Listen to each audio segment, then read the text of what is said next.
Bonjour! Aujourd'hui, je vous montre comment utiliser l'application Chat dans Google pour créer des salles de travail pour vos élèves. Alors, vous devez d'abord aller dans votre gaufre et sélectionner l'application Chat. Vous arriverez dans une fenêtre comme celle-ci où vous pourrez créer différentes salles. Pour ce faire, vous cliquez sur le plus, vous nommez votre salle et ensuite, vous ajoutez le nom des élèves que vous voulez voir faire partie de l'équipe.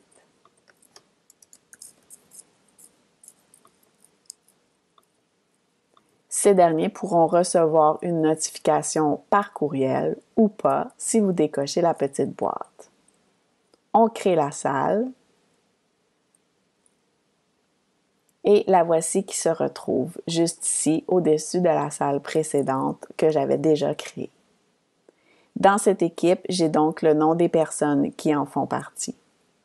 Pour bien me préparer à une rencontre d'équipe, je peux créer un nouveau fil.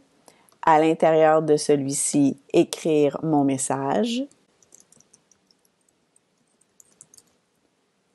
Et je peux même y joindre un fichier de mon Drive pour accompagner mon message.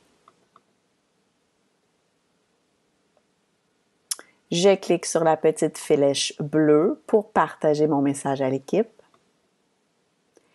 Il est à noter que la création de copies avec vos documents que vous joindrez à vos messages n'est pas une fonctionnalité qui est accessible via la salle de chat.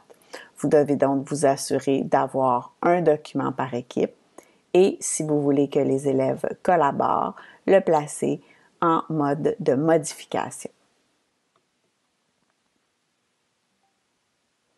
Ensuite, si vous voulez que les élèves se retrouvent en visioconférence pour faire la tâche et discuter autour de celle-ci, vous n'avez qu'à créer tout de suite le rendez-vous Meet.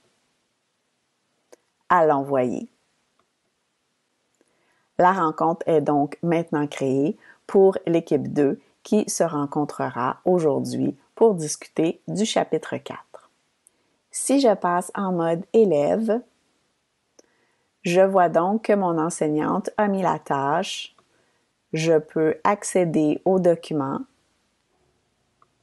Je peux également accéder à la rencontre de visioconférence et me joindre à la salle, même si mon enseignante n'est pas encore connectée. Par contre, je n'aurai pas les commandes de l'autre puisque ce n'est pas moi qui a créé la rencontre.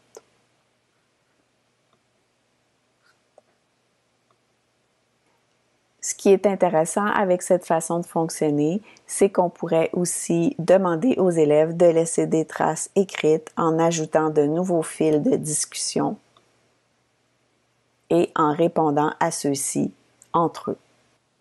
En tant qu'enseignant, si vous souhaitez assister aux visioconférences de vos différentes équipes de façon simultanée, je vous invite à regarder la vidéo qui parle de la création de salles de travail à la manière des breakout rooms et qui explique comment utiliser les deux extensions qui sont très utiles pour cela.